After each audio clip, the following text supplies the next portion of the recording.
I've been very sick with bronchitis, and I still have a sinus infection. I mean, I've had all sorts of fucking illnesses.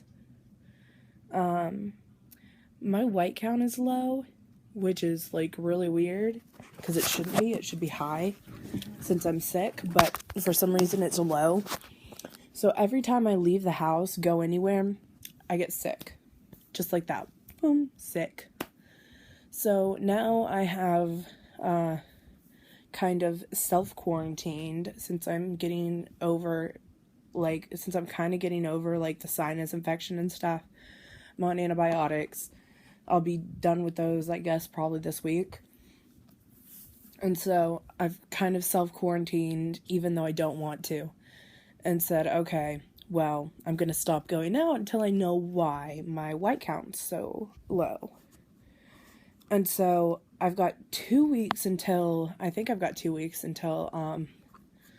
my next doctor's appointment to figure out, I guess, why it's so low. And then hopefully I will know then, and maybe we can do something about it, because I can't keep getting sick. I've literally been sick at least a month now. Because I had the flu. I had, both strains of the flu at the same time, because my mom had both strains of the flu at the same time, and then she got all of us sick. And then, right after that, I think I might have gotten sick with something else, something different, and then I went into Lakeside. And then in Lakeside, I was sick the entire time with some kind of, I don't know, intestinal crap. Or maybe it was, medicine stuff. I don't know whether it was medicine stuff or I was actually sick with something. I think, kind of, me and Margie had decided it was probably not medicine stuff. It was probably more, just, an intestinal bug or something like that I had caught, who knows where. Because I had been, in the ER and, stuff like that, so. But yeah. And then, when I got out, it's almost immediately I came down with bronchitis and stuff. How? Who knows?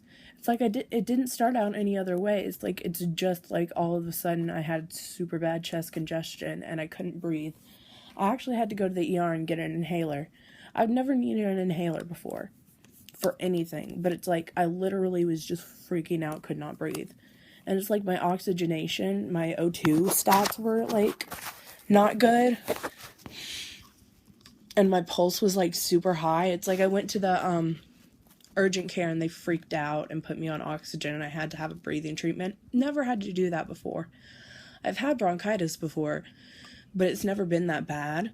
So, I mean, that was a thing. And then when I went to the ENT to we went to try and get Q nasal because we thought it might be kind of allergy related that I was getting bronchitis. She's well, you have a sinus infection. And I was oh, well, thanks. That's great. Lovely. So more antibiotics. I've been on antibiotics for so fucking long that I'm probably going to get sick from the antibiotics. Because that's the thing, isn't it? If you're on antibiotics for so long, you get, sick from the antibiotics. I know that can happen, but I don't know how long you have to be on antibiotics for that to happen. Because I know some people are on preventative antibiotics, but that's a whole different thing. I'm rambling. I'm sorry.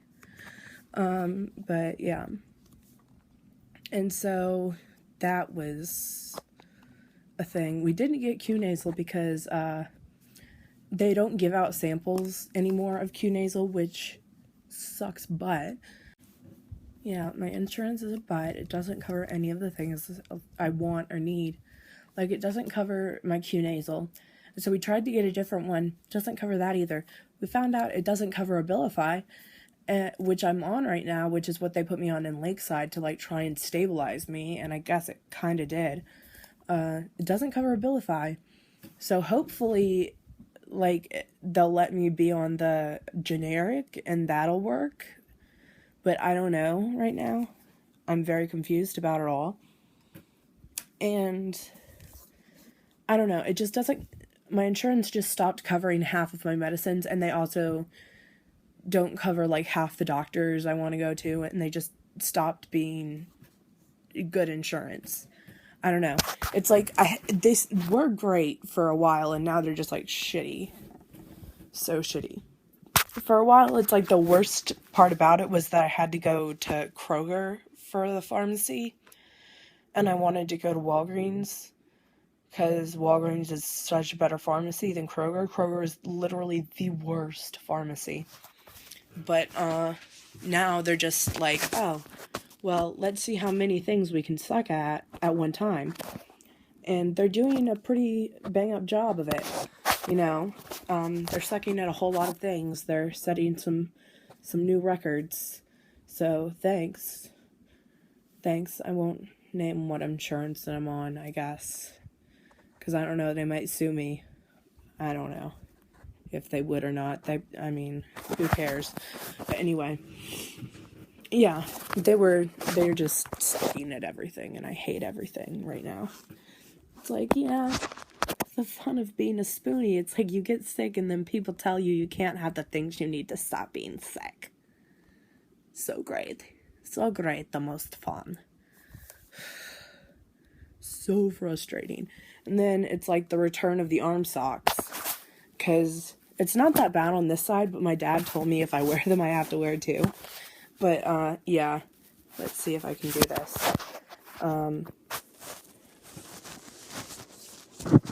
Just over here. It's like, it's all scarring now. It's like, none of it's scabbed over. It's like all just scars. But, yeah.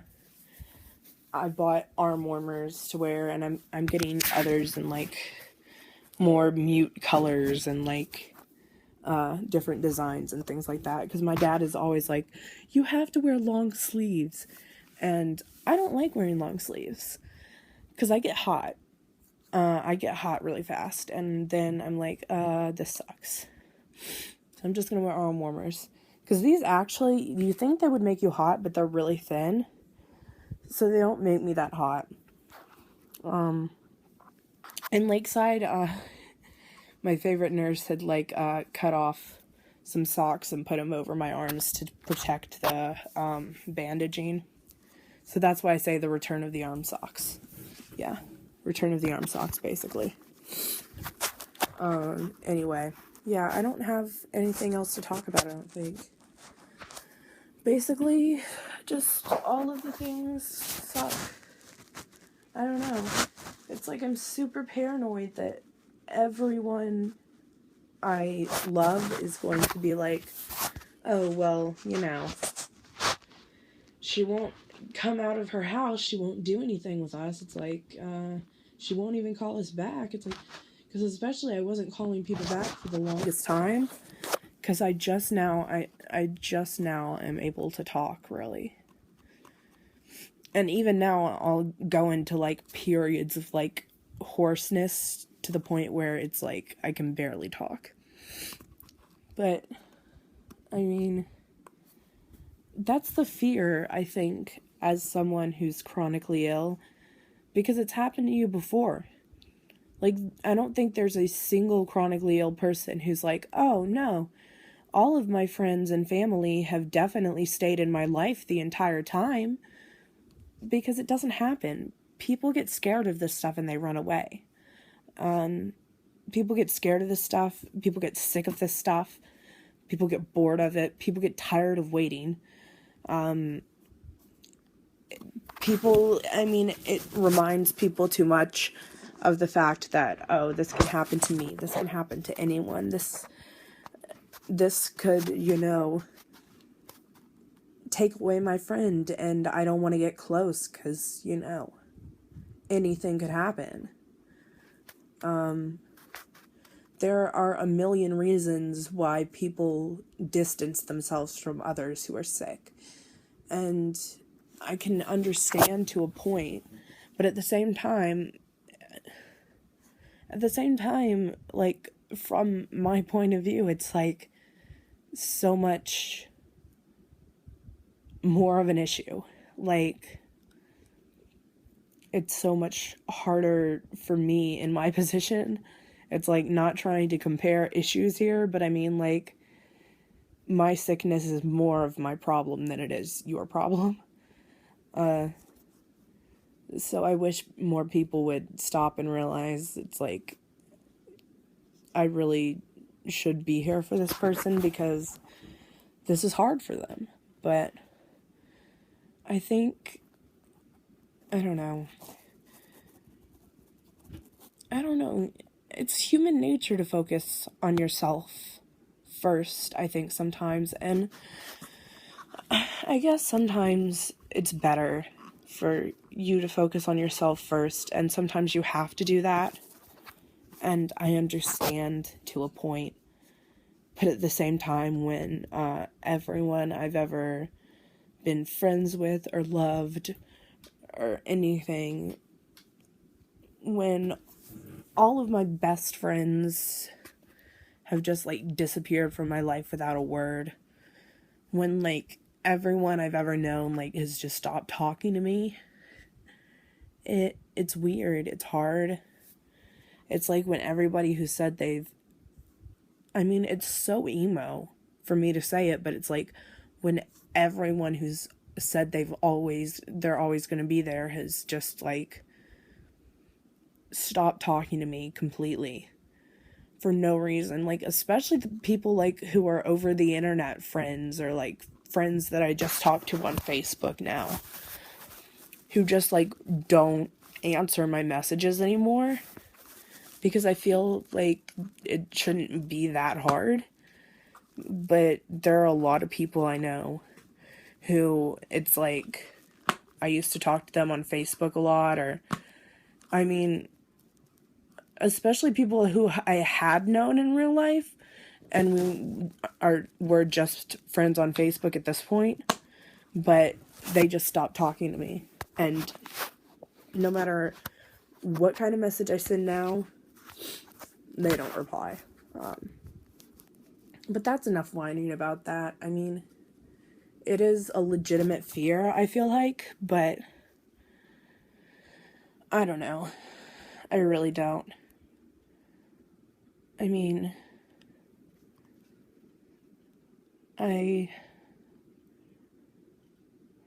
don't know. I'm bored and tired and alone. And it sucks. Being sick sucks. It just does. I mean, but what are you gonna do about it? Because, I mean, at this point, for me, it's a waiting game. I can't be like, hey, move my appointment up, I want it this day, and all that. Doctors make the calls, not me. And you have to play the game. Because if you don't, then, you have to. Because, there's no other way. There's no other way. There's literally just either you wait or you get nothing.